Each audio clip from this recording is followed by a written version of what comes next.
देश में कोरोना संक्रमण का आंकड़ा हर दिन रिकॉर्ड तोड़ रहा है।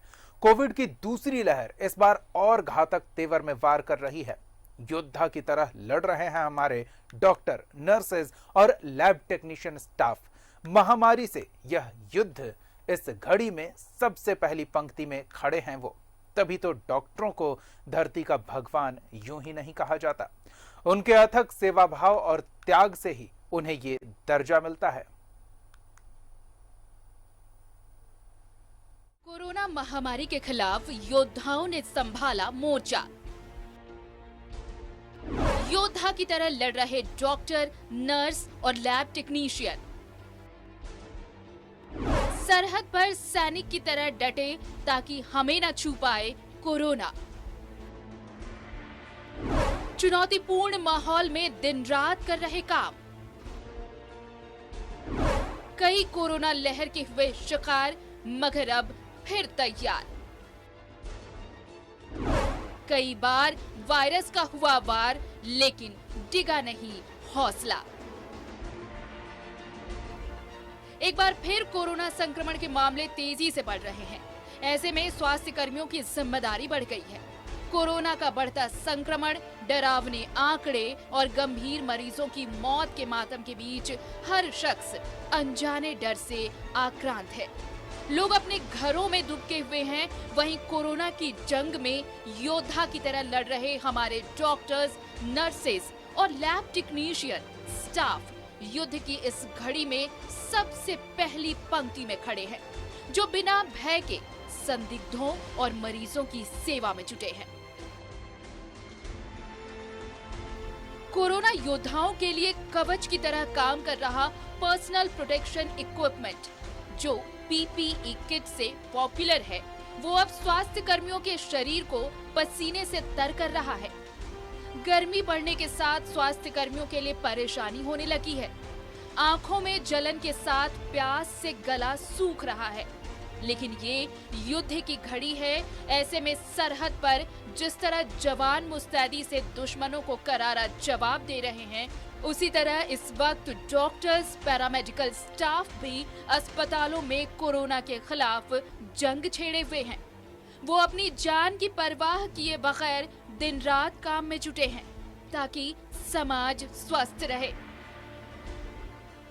कई बार ऐसी भी स्थिति आ जाती है जब ये जाबाज संक्रमित के सीधे संपर्क में आ जाते हैं। इस वायरस के संक्रमण ने भारत समेत दुनिया भर में फ्रंटलाइन वॉरियर्स की भी जान ले ली है। इसमें डॉक्टर्स और पुलिस वर्ग के वॉरियर्स भी शामिल हैं। इसके बावजूद उनका न तो हौसला डिगा है और न ही बेहतर करने में कोई कमी आई है। पूरा देश ही परिवार है। अगर लोग स्वस्थ रहेंगे तभी समाज और देश भी स्वस्थ रहेगा। इस सोच के साथ काम कर रहे इन योद्धाओं के प्रति जितनी कृतज्ञता जताई जाए वो कम है। Bureau report, news 11 Bharat. हमारे ये फ्रंटलाइन कोरोना वॉरियर्स एक मजबूत दीवार की तरह खड़े हैं। अगर हमें संक्रमण हो भी जाता है तो हमें वो सहारा दे रहे हैं, ताकि किसी सहारे के बलबूते हम इस भयावह महामारी के मझधार से उबर पाएं। हमारे सहयोगी सनी सूबे के सबसे बड़े सरकारी अस्पताल रिम्स में मौजूद हैं, जहां सबसे ज्यादा संक्रमितों की संख्या पहुंच रही है इलाज के लिए और सबसे ज्यादा दबाव में हमारे फ्रंटलाइन वॉरियर है। तो सीधे सत्यव्रत का रुख करेंगे और उनसे जानेंगे कि किस तरह से हमारे फ्रंटलाइन वॉरियर्स अपना हौसला बनाए हुए हैं। जी सत्यव्रत। बिल्कुल दीपक, सबसे पहले मैं आपको दिखाना चाहूंगा कि देखिए हमारे साथ कोरोना के वह योद्धा हैं जो कि पिछले 1 साल से लगातार इस महामारी से लोहा ले रहे हैं, और इन चिकित्सकों के बदौलत ही हमने कोरोना के महामारी की सबसे पहली लड़ाई यानी कि पहले लहर को हराया था, और अब दूसरी लहर को हराने के लिए लगातार जो यह चिकित्सक हैं वो रिम्स के ट्रॉमा सेंटर विभिन्न विभागों में घंटों पीपी किट पहनकर मशक्कत करते हैं। और शायद इन योद्धाओं को देखकर लगता है कि ऐसे योद्धाओं के बदौलत हम एक दिन जरूर इस कोरोना के महामारी पर विजय पा सकेंगे। देखिए सबका अपना परिवार है, भरा पूरा परिवार है बावजूद उसके इस कोरोना के संकट के दौरान अपने परिवार से दूर, घर परिवार की चिंता के बगैर, संक्रमण के बीच लगातार कोरोना के संक्रमितों की सेवा कर रहे हैं। और आज इन रिम्स के जूनियर चिकित्सक, रिम्स के जूनियर डॉक्टर एसोसिएशन के सदस्यों ने हमें निमंत्रण दिया है, उनकी बात जो है वो आम लोगों तक पहुंचानी है। चिकित्सकों ने कहा कि लगातार वो मरीजों की सेवा कर रहे हैं, कोरोना के इस महामारी से लोहा ले रहे हैं, लेकिन कहीं ना कहीं इस महामारी से लोहा लेने के लिए, इन जैसे योद्धाओं की मदद करने के लिए आम लोगों को जागरूक होना होगा। और आज हम उन्हीं लोगों को जागरूक करेंगे। लोगों के मन में कई तरह के सवाल होते हैं, सभी विशेषज्ञ हैं, अपने सेवा के दौरान लगातार संक्रमितों को ठीक कर उनके घर भेज रहे हैं। खुशी से लोग अपने घर जा रहे हैं। डॉक्टर साहब, सबसे पहले जब कोई भी व्यक्ति पॉजिटिव हो जा रहा है, बीमारी लक्षण क्या है इससे कोई मतलब नहीं है, मानसिक रूप से परेशान हो जा रहा है कि अब हम पॉजिटिव हो गए हैं, घर में ऑक्सीजन सिलेंडर लेके आ रहे हैं, लगातार अपने पहचान वालों को फोन लगा रहे हैं कि कहाँ बेड उपलब्ध हो जाएगा। और यही कारण है कि स्थिति पैनिक टाइप से होती जा रही है, दिन प्रतिदिन स्थिति गड़बड़ाती जा रही है। आप लगातार संक्रमितों की सेवा कर रहे हैं, आपके बाकी जो साथी हैं उन लोगों को मैसेज दीजिए कि स्थिति को बिगड़ने नहीं देना है, क्योंकि लोगों का भी सहयोग जरूरी है अगर इस महामारी से जीतना है हमें तो। हाँ देखिए, पिछला जो कोरोना का वेव था उससे ये वेव तो थोड़ा ज़्यादा भयावह है, ठीक है, और इसमें ज़्यादा लोग संक्रमित हो रहे हैं और ज़्यादा से ज़्यादा लोग इन्फेक्ट भी होते चले जा रहे हैं, उनकी मोर्टेलिटी भी इंक्रीज हुई है। लेकिन हम लोग अगर इस बात को सोचें कि क्या कोरोना से संक्रमित सारे व्यक्ति सीरियस हो रहे हैं, तो आपको पता चलेगा बिल्कुल नहीं। लेकिन हाँ, इस बार लोगों में डर ज़्यादा है, लेकिन वो साथ साथ क्या कर रहे हैं कि बिल्कुल जो कोरोना का जो प्रोटोकॉल होता है वो बिल्कुल फॉलो नहीं करते हुए नजर आ रहे हैं। अगर आप पॉजिटिव हुए हैं तो सबसे पहले आपको समझने की जरूरत है कि ठीक है मैं पॉजिटिव हुआ, एक वायरल इन्फेक्शन है, सारे लोग पॉजिटिव हो रहे हैं। लेकिन उससे सबसे पहले क्राइटेरिया आता है कि क्या आपको अब एडमिट होने की ज़रूरत है या एडमिट होने की ज़रूरत नहीं है। क्योंकि अस्पताल, अगर आपको सिम्टम बहुत कम है, माइल्ड सिम्टम है, ये आप कैसे डिफाइन करेंगे? अगर आपका जो रेस्पिरेटरी रेट है, जिससे हम लोग बोलते हैं कि 1 मिनट में आप कितनी बार सांस लेते हैं, अगर वो 1 मिनट में आप 24 से कम बार सांस ले रहे हैं, ठीक है, और दूसरा आपका सेचुरेशन जो है पल्स ऑक्सीमीटर से जो हम लोग मापते हैं वो 93 या 94 से कम है, ज़्यादा है, तो आपको परेशान होने की ज़रूरत नहीं है। तब आप घर पर ही रख के सरकार के द्वारा, झारखंड सरकार के द्वारा, जो कि प्रेस में हम लोग बराबर दे रहे हैं, एक एडवाइजरी प्रोटोकॉल है जिसमें Clavam, zinc, ivermectin, vitamin C, zinc, ये दवाई विद डोज दे सकते हैं। आप घर पर ही रह के आराम से अपना इलाज कर सकते हैं। अब स्थिति क्या पैदा हो गई है कि जो लोग पॉजिटिव आ रहे हैं, अगर वो सारे एक साथ उठ के हॉस्पिटल में चले आएंगे, ठीक है, जिनको हॉस्पिटल की जरूरत नहीं भी है, तो ऐसी सिचुएशन आ जाएगी। इसको हम लोग एक नया टर्म दे रहे हैं, पैनिक एडमिशन, ठीक है, या पैनिक बाइंग। लोग डर के ऑक्सीजन सिलेंडर खरीद ले रहे हैं, डर के ऑक्सीजन कंसंट्रेटर खरीद ले रहे हैं, डर के हॉस्पिटल में बेड रिजर्व करना चाह रहे हैं। तो इतना तो गवर्नमेंट कभी नहीं कर पाएगी, चाहे राज्य सरकार हो या केंद्र सरकार हो। क्या सारे के सारे लोग पॉजिटिव अगर जिस रेट से आ रहे हैं सब हॉस्पिटल में रहना चाहे तो पॉसिबल नहीं है। हम लोग अगर शांत होकर सोचें, जिनको सही में हॉस्पिटल की ज़रूरत है वो हॉस्पिटल जाएं, जिनको ज़रूरत नहीं है वो घर पर रहकर ट्रीटमेंट करें, तो एक हम लोग बहुत अच्छा स्थिति करके, बहुत अच्छे मनोबल से हम लोग इस कोरोना से लड़ सकते हैं। यही कारण है कि जो लोग डर रहे हैं उनके डर का फायदा उठा रहे हैं कुछ कारोबारी। हाँ। पल्स ऑक्सीमीटर बाजार में जो है वो काला बाजारी हो रहा है, माने आम लोगों को आसानी से नहीं मिल पा रहा। आप 10 दुकान जाएंगे रांची शहर में तो शायद आपको एक जगह कहीं मिल पाएगा। हाँ। उसके अलावा कई ऐसे डेक्सोना जैसी दवाइयां हैं वो नहीं मिल पा रही हैं। हाँ, बहुत ऐसी, जैसे अभी रेमडेसिविर की बात आई थी कि रेमडेसिविर एक ऐसी दवा है फेविफ्लू जो कि बीच में मार्केट में मिलना बंद हो गया, ठीक है, अब वो शुरू हो गया है वापस से मिलना। आप क्या रेमडेसिविर रामबाण थोड़ी है, इसको तो हम लोग बोल रहे हैं ना कि वो बहुत ही सीवियर और कुछ जो हमारे क्लिनिशियन डिसाइड करें, हाँ अब इनको देने की जरूरत है कि आप खा लोगे तो बिल्कुल ठीक हो जाओगे, नहीं, आपको ये समझने की जरूरत पड़ेगी।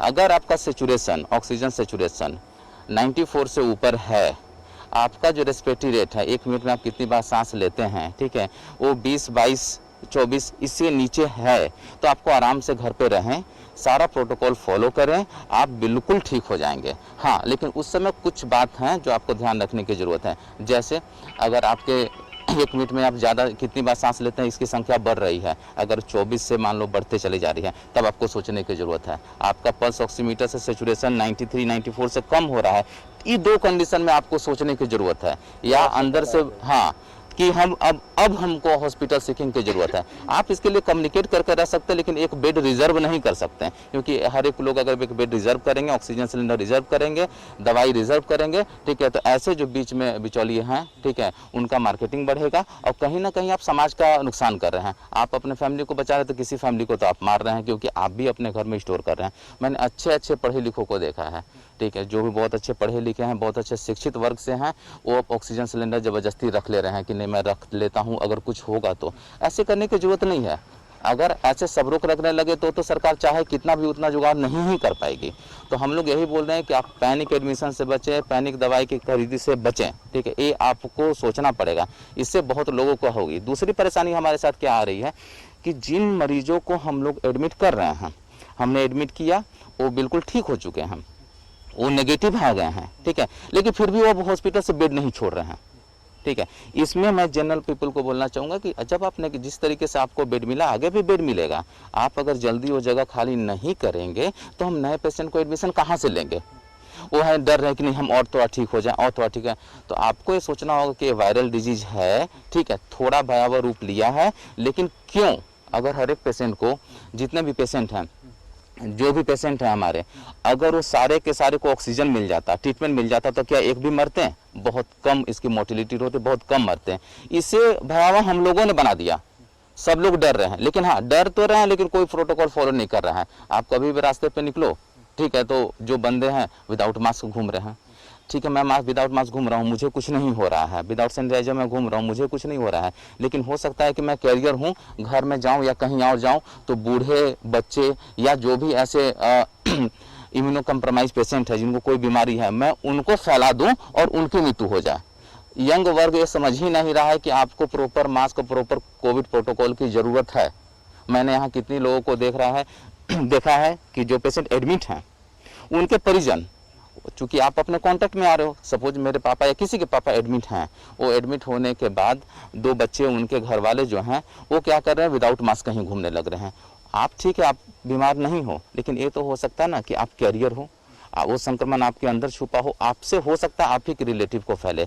इस बात पे भी ध्यान देने की जरूरत है। बिल्कुल, देखिए युवा चिकित्सक हैं और राज्य के युवाओं से यह अपील कर रहे हैं कि सबसे ज्यादा जिम्मेवारी इस कोरोना के महामारी में आम युवाओं की है, क्योंकि अगर वो आगे नहीं बढ़ेंगे तो शायद इस महामारी से नहीं लड़ सकेंगे। हमारे पास सीमित संसाधन है अस्पताल में, चाहे वेंटिलेटर की व्यवस्था हो, ऑक्सीजन की हो, चिकित्सक हो, नर्स हो, एक सीमित संसाधन है और उसी संसाधन से हमें लड़ना है, वही हमारे पास हथियार है। लोगों की जागरूकता जरूरी है। कई बार ऐसा देखा जाता है कि लोग घर में हैं, होम क्वारंटीन है, होम आइसोलेशन में है, और कई ऐसी सावधानियां जो उन्हें बरतनी चाहिए वो शायद नहीं बरत पाते हैं। जैसा आपने बताया कि लोग लगातार अपने घर में टहल रहे हैं, चल रहे हैं, यही कारण है कि उनका पल्स लगातार डाउन होता है। समय समय पे बार बार पल्स नापना या कई ऐसी दवाइयां इम्यूनिटी बढ़ाने के लिए वो खा लेते हैं जो कहीं ना कहीं उन्हें और नुकसान कर देता है। देखिए, मैं सबसे पहले ये बताना चाहूँगा कि अभी के टाइम पे मेरे पास डेली कम से कम 100 फ़ोन कॉल आते हैं। 100 फ़ोन कॉल तो आते ही हैं, वो 100 फ़ोन कॉल मैं अटेंड भी करता हूँ, उनको प्रॉपर सलाह भी देता हूँ और बहुत लोग ठीक भी हो रहे हैं। और जहाँ तक अस्पताल की बात है, अस्पताल भी आता हूँ, अस्पताल में भी मरीजों को देख रहा हूँ। और मैं जो भी मरीज मुझसे कांटेक्ट करेगा फ़ोन में, क्योंकि समय कम चलता, मैं उनको ये बोलता हूँ क्या व्हाट्सअप में जो भी आपको दिक्कत है, आपको अगर नहीं पढ़े लिखे तो आप हिंदी में कागज़ में ही लिख को मेरे को भेज दीजिए, उसी अनुसार मैं दे दूँगा। अब देखिए, मेरा ये कहना ऐसा है कि आपने जैसा बोला डेक्सामेथासोन, मुझे भी पता है डेक्सामेथासोन का शॉर्टेज हो चुका है। तो अगर डेक्सामेथासोन आपको ना मिले तो अभी जैसा कि एक होती है कि प्रेडिनिसोलोन की टैबलेट होती है या मिथाइल प्रेडिनिसोलोन टैबलेट होती है, वो अभी अवेलेबल है। तो मान लीजिए किसी आदमी को अभी जैसे सर्दी बुखार कुछ हुआ, कोरोना पॉजिटिव हो गया, ठीक है, तो सरकार अभी से गाइडलाइन जैसे बताया हुआ है, एमोक्सिक्लेव का, डॉक्सीसाइक्लिन का, या एजिथ्रोमाइसिन का, आइवरमेक्टिन का, जिंक का, विटामिन सी का, ये सब का आप ले चुके हैं। उसके बावजूद अगर 4-5 दिन में लेने के बाद अगर आपका शरीर में ऑक्सीजन लेवल कम हो रहा है, आप में अगर डिटोरेशन हो रहा है, आपको सुधार नहीं महसूस हो रहा है, तो ये समय होता है जब आपको ये जो स्टेरॉइड जिसको हम लोग बोलते हैं, स्टेरॉइड शुरू करने के लिए, और एक आपको होता है एंटीकोगुलेंट। एंटीकोगुलेंट में मैंने कई बार किसी को बोला है जो भी मार्केट में अवेलेबल है, जैसे एपिक्सावेन वगैरह जो भी अच्छी काम करती है। तो मैं अभी देख चुका हूँ, कम से कम मैंने 200 आदमी को फ़ोन पे भी अभी सलाह दे चुका हूँ, उससे ज़्यादा को, जो कि घर में रह के उनको स्थिति सुधर रही है। तो अगर इस टाइप से वो करे तो बिना पैनिक में कर सकते। अब देखिए बात है एडमिशन कब लेना है। मान लीजिए आपने स्टोर की जो टैबलेट वो मिला वो अब ले रहे हैं, या फिर कोई अगर सक्षम है इंजेक्शन दिलाने के लिए, तो जैसे डेक्सा, अगर इंजेक्शन होता है डेक्सामेथासोन का तो ये भी अवेलेबल है, ठीक है। अगर आप इसमें होता है कि आपको एक टीम वर्क साथ चलना है, होता है क्या है कि कहीं आपके घर में कोई कंपाउंडर है, कुछ भी है, कोई हेल्थ केयर वर्कर है, कोई सिस्टर है जिनको कि इंजेक्शन देना आता है, ठीक है, तो वो एक एनॉक्सावेरिन का भी इंजेक्शन था, उसका भी मार्केट में शॉर्टेज नहीं हुआ है। अगर वो बंदा है या किसी ऐसे मरीज जिसका सेचुरेशन मेंटेन नहीं हो पा रहा है और उसको अभी इमरजेंसी में कहीं किसी तरह बेड नहीं मिला हुआ है, तो आदमी ये दोनों इंजेक्शन भी लगवा सकता है अगर उसके पास सुविधा है। तो उसमें देखा जा रहा है सुधार जल्दी हो जा रहा है। अगर नहीं मिला, कोई इंजेक्शन देने के लिए आसपास में कहीं मौजूद नहीं है, उसे ट्रेंड नहीं है, प्रशिक्षित नहीं है, तो उसके जो टैबलेट जो मैं बोल रहा हूँ, अगर डेक्सामेथासोन अगर अवेलेबल है तो मिथाइल प्रेडनिसोलोन या प्रेडनिसोलोन का टैबलेट भी वो ले सकते हैं जब उनको सुधार ना हो रहा है तो। और ये टैबलेट जो आता है जो इंजेक्शन एनॉक्सावेरिन, उसके बदले एपिक्सावेन या रिवारोक्सावेन, बहुत सारे टैबलेट है मार्केट में उपलब्ध है जो कि काम कर रहे हैं, वो ले सकते हैं। अब इसमें रहता है कि इसी में आदमी पैनिक कर जा रहे हैं। अब देखिए होता है कि मेरे पास कई आदमी फ़ोन करते हैं, दौड़ भाग रहे हैं, बोलते सर मेरा सिचुएशन आगे 85। अब देखिए इसमें आपको जानना सबसे ज़रूरी है, अगर आप भाग रहे हैं, चल रहे हैं, कुछ कर रहे हैं तो आपको थोड़ा ऑक्सीजन लेवल कम ही बताएगा। आपको अगर सेचुरेशन भी पल्स ऑक्सीमीटर में अगर देखना है तो आपको निश्चिंत होकर थोड़ा सा रिलैक्स होकर बैठना पड़ेगा या लेटना पड़ेगा, तब आपका सेचुरेशन सही आएगा। आपका भागते हुए वैसे में पेट के बल पे सोना भी मैं बता रहा हूँ। देखिए तो पहला बात है कि अगर आपको सेचुरेशन देखना तो आप दौड़ भाग के या फिर कहीं से आकर तुरंत कूद फांद के नहीं देख सकते हैं, आपको इत्मीनान से बैठना पड़ेगा, करना पड़ेगा। और जो आपने बोला पेट के बल बोलो, आपने बहुत जेन्युइन चीज़ बोला। उसमें होता है क्या है, मैं जैसे बोल रहा हूँ, जैसे कि जिसका सेचुरेशन कम होने लग रहा है, जिसका मैंने बोला कि वो इंजेक्शन ले सकते हैं, अगर आसपास में कोई हो तो किसी से ये करके अगर हेल्थ केयर वर्कर मिल जाए तो, या फिर ना हो तो टैबलेट ले सकता है। और क्या है कि उस समय स्टार्टिंग टाइम में आप अगर कुछ नहीं है तो आप पेट के बल पे लेट सकते हैं, उसमें भी इम्प्रूवमेंट हो रहा है। अब मान लीजिए ये सब करने के बाद आपको इम्प्रूवमेंट हो रहा है तो बहुत सारे डॉक्टर आपको हैं जो कि पूरे बढ़ चढ़ के आगे बढ़े हुए हैं।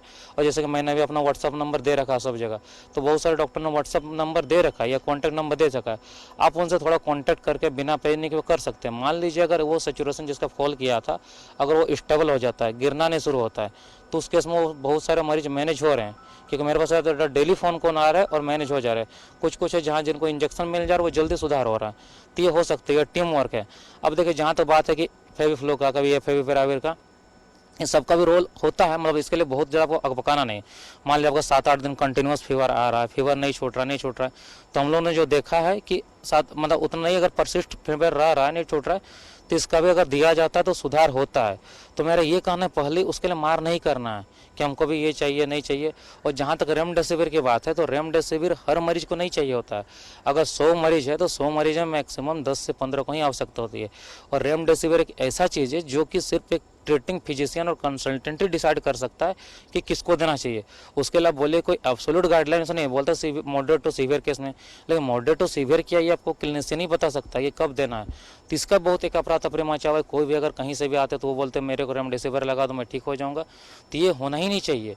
मतलब ये चीज़ ऐसा है कि रेमडेसिविर इतना कीमती दवाई जो भी बोलिए कि इसका पूरा डिसीजन आपको क्लिनिशियन को देना चाहिए, वो डिसाइड करेंगे। और मैं आपको बता रहा हूँ सिर्फ 100 में से 10 से 15 को ही किसकी आवश्यकता होती है। अगर इसका हिवोक मचा दिया जाए कि रेमडेसिविर लूँगा तभी ठीक होगा तो ये बहुत गलत मैसेज आएगा। दूसरा बात क्या है कि ऑक्सीजन कंसंट्रेटर, ठीक है, वो भी मार्केट से कम हो रहा है। तो इस टाइप से एक होना चाहिए कि पूरा हड़बड़ाना नहीं है। अगर किसी को देखे और एक चीज़ मैं सतर्क होने के लिए बात कर रहा हूँ कि कुछ अभी यंग एज में पेशेंट आ रहे हैं कि कल कोरोना पॉजिटिव है और 2 दिन बाद भी डेथ हो रहा है। ये इस बीमारी का अभी जो देखने में मिल रहा है म्यूटेंट स्ट्रेन की सबसे भयावह चीज़ है। एक्चुअली इसको हैप्पी हाइपोक्सिमिया बोलते हैं। तो इसमें होता है लंग इन्वॉल्व हो जाता है। इसलिए मैं पहले से बोल रहा हूँ कि अगर कोई किसी कोरोना पॉजिटिव हुआ है तो उसको सतर्कता के तौर पे पल्स ऑक्सीमीटर से ऑक्सीजन जरूर देखना चाहिए। अब इसमें थोड़ा होता है, देखिए अभी ऐसा क्या वो पता है कि ऑक्सीमीटर का कमी है, तो ये हो सकता है कि आप 4-5 परिवार आपको एक टीम जैसा रहना ही पड़ेगा। मान लीजिए 5 परिवार आप मोहल्ला में रहते हैं, किसी घर में आपको पता चलेगा ऑक्सीमीटर है तो उसका लेके यूज कर लेंगे, उसको थोड़ा सा सैनिटाइजर से या फिर आपको जो भी आप रखे हुए घर में अल्कोहल बेस्ड जो भी चीज़ होगा उसे साफ सुथरा कर लेंगे। मतलब ये टीम होना चाहिए कि नहीं कि मार्केट में अगर पल्स उठना खत्म हो गया तो एक घर से हम उसको छूने देना, टच न कर देना। हाँ उंगली में होगा, उंगली में उससे भी आपको इन्फेक्शन फैलने का चांस है, लेकिन प्रॉपर उसको अगर कॉटन सोप से आप सैनिटाइज करके दूसरे को यूज करते तो होगा। तो मतलब अभी सबसे बड़ी बात है कि मिल के चलना है, ये नहीं सोचना है कि मेरे घर में जिसको उसी को बचाना है। आपको ये टारगेट रखना है, अगर आपके पास ऑक्सीजन सिलेंडर कंसंट्रेटर आप भर के रखें तो अगर कोई जरूरतमंद आपके बगल में कोई मर रहा होगा तो भैया पहले उसको दे दे। अगर उसको पल्स ऑक्सीमीटर कोई दिक्कत नहीं, पल्स ऑक्सीमीटर दिन में 100 बार चेक करने नहीं है, अगर आप 3-4 घंटे का अंतराल पर भी चेक करते हैं तो आपका काम निकल सकता है। उस बीच आप किसी दूसरे को बगल वाले पड़ोसी को दे दें, ये चीज़ होना चाहिए, मिलकर बढ़ने की जज्बा। बिल्कुल मिलकर लड़ना होगा इस महामारी से, और यही कारण है कि राज्य सरकार जो है वो सुरक्षा सप्ताह मना रही है। राज्य सरकार ने जो डिसीजन लिया है, लॉकडाउन जैसी स्थिति है, कई चीज़ों को बंद कर दिया गया है। एक चिकित्सक के दृष्टिकोण से अगर जानना चाहेंगे तो मेडिकली यह कितना जरूरी है संक्रमण को रोकने के लिए लॉकडाउन? ये बेसिकली हम इससे इस सुरक्षा सप्ताह से हम लोग ये कर सकते हैं, जो संक्रमण का दर जो बढ़ रहा है वो बढ़ता कैसा है कि जब आपसे हम मिल रहे हैं या जो कोई संक्रमित व्यक्ति जो नॉन इन्फेक्टेड लोगों से मिलता है वो फैलते जाता है। तो उसी चीज़ को रोकने के लिए सरकार ने सिर्फ इमरजेंसी सर्विसेज को छोड़ के बाकी जितने भी है सब बंद करके रखा। तो मेरे ख्याल से ये अच्छी चीज़ है, और सारी मतलब आपके चैनल से मैं सब लोग से मतलब आग्रह अनुरोध करना चाहता हूँ कि इसको सख्ती से जितना मानेंगे उतना मानव समाज के लिए अच्छा है। हम लोग देख ही रहे हैं कि मतलब पिछला सप्ताह से जिस तरह से मतलब जिस तेज़ी से बढ़ा, इसको रोकने का उपाय हम जितना हम लोग पास सीमित संसाधन है, चाहे वो मानव संसाधन हो या फिर ऑक्सीजन हो या दवाइयाँ हो या फिर और कुछ, हम लोग चाह के भी इसको ऐसे नहीं रोक सकते हैं जब तक कि हम लोग सब लोग मिल के इसको कोशिश ना करें। पैनिक होने की ज़रूरत जहाँ तक बात है तो उसमें मुझे लगता है कि जिनको सिम्टम्स हैं, सिम्टम्स मतलब कि क्लिनिकली वो आप कोई डॉक्टर से सलाह लेके उसको आप सिम्टम्स माने, ना कि आप अपने से सोचे कि ये आपके लिए बहुत भयानक है। बहुत सारे लोगों को सिर्फ जो सामान्य बुखार होती है उसी में लगता है कि मैं बहुत ज़्यादा बीमार हूँ, इससे बाकी दूसरे जो समाज में जो ज़रूरतमंद है उनका बेड ऑक्यूपाइड हो जाता है अस्पताल में, तो उस चीज़ को भी हमें रोकना होगा। बाकी आपके चैनल से मैं और एक चीज़ सब लोगों को ये बताना चाह रहा हूँ कि हम लोग जितना भी लोगों को देख रहे हैं, मैक्सिमम लोग अपनी गलती से ज़्यादा इन्फेक्ट हो रहे हैं, बजाय कि जितना हम लोग जैसे यहाँ पे जितने भी हेल्थ केयर वर्कर हैं, हम लोग हमेशा कोशिश तो रहती है हमारी कि हम लोग प्रोटेक्टिव गियर के साथ ही काम करें। उसमें संक्रमण का चांसेस ज़्यादा होता है, लेकिन हम लोग उतना इन्फेक्ट नहीं हो रहे जितना कि बाहर में लोग लापरवाही से हो रहे हैं।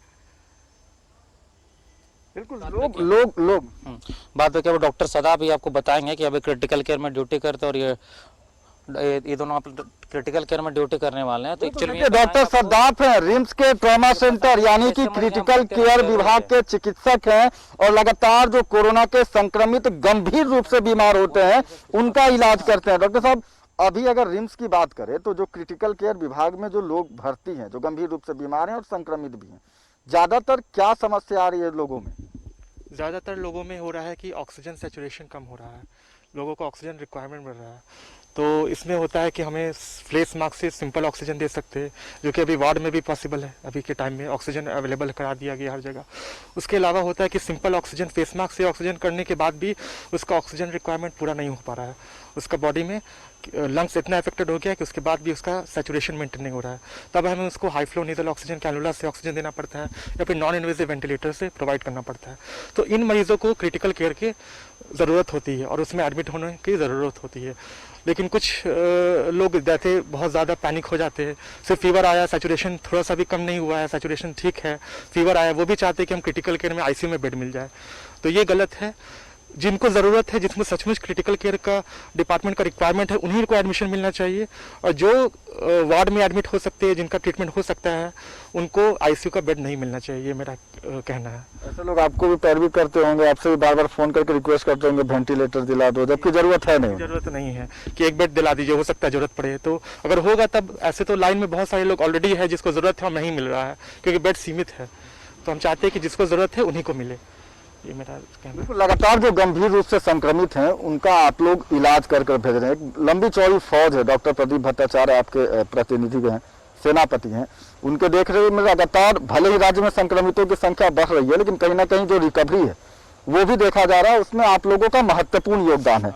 वैसे लोग जो कि क्रिटिकल केयर वार्ड में भर्ती थे, ठीक हो जाते हैं, अपने घर चले जाते हैं, उन्हें क्या सावधानियां बरतनी चाहिए? क्योंकि लापरवाही वो भी कर रहे हैं, बीमार थे तो परेशान थे और अब ठीक हो गए तो लापरवाह हो गए। वो एक्चुअली हम लोग के लिए डिस्चार्ज क्राइटेरिया बना हुआ है कि अगर सिवियरली अफेक्टेड है या मॉडरेटली अफेक्टेड है या माइनर सिम्टम्स है, तो इसके अकॉर्डिंग हम लोग कैटेगराइज करके पेशेंट को डिस्चार्ज करते हैं और post op advice post Covid advice करते हैं, तो उसके अकॉर्डिंग हम लोग फॉलो करते हैं। नॉर्मली इंजेक्टेबल्स हम लोग कन्वर्ट कर देते हैं टैबलेट्स में, तो वो देना पड़ता पोस्ट कोविड पेशेंट्स को। और सबको लगता है कि बेसिक चीज़ जो घर का नुस्खा रहता है वो कुछ काम नहीं आता, लेकिन वो सबसे इम्पोर्टेंट है। एक प्रोन पोजिशनिंग, उससे इतना फ़ायदा हुआ है। एक स्टीम इन्हेलेशन, नॉर्मल भाप ही लीजिए, दिन में कम से कम 4 या 5 बार ज़रूर लीजिए, उससे बहुत इफेक्टिव रहता है। और स्पायरोमेट्री बोलते हैं, बॉल रहता है 3, जिसको सांस फूकना लेना पड़ता है और बॉल उठाना पड़ता है।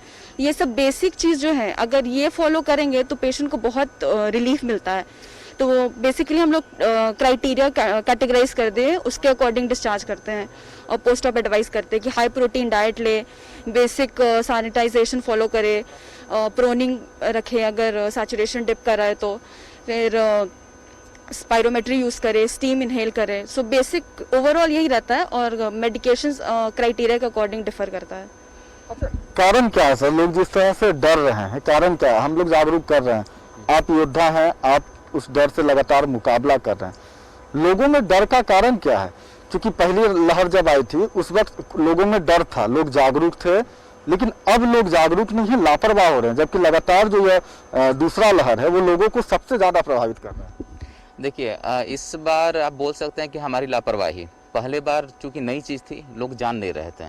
पिछली बार क्या हुआ कि बहुत सारे लोग जो हैं वो पॉजिटिव हुए और ठीक हो गए, जैसे यंग लोग, तो उनको लगता है कि नहीं अब तो हमें कुछ होगा ही नहीं, पिछली बार हम ऑलरेडी देख चुके हैं, ठीक है, तो ऐसा कुछ हुआ नहीं।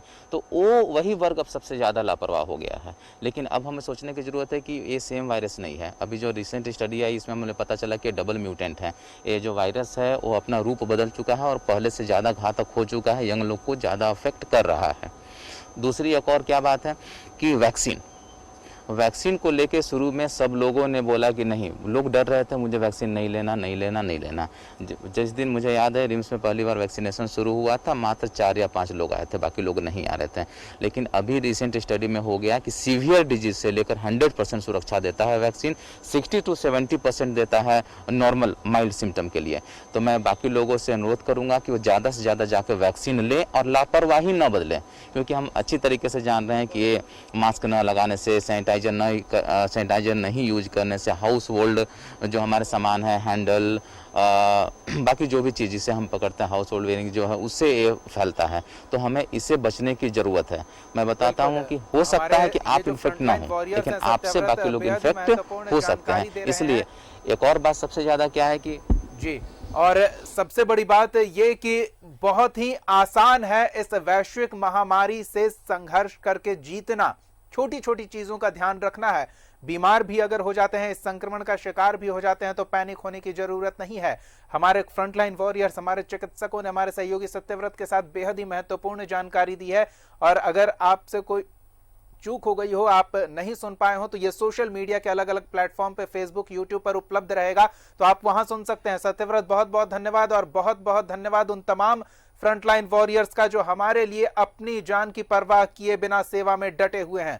आपका भी बहुत बहुत धन्यवाद इस तमाम बातचीत और जानकारी के लिए। एक छोटा सा ब्रेक, जल्द लौटते हैं।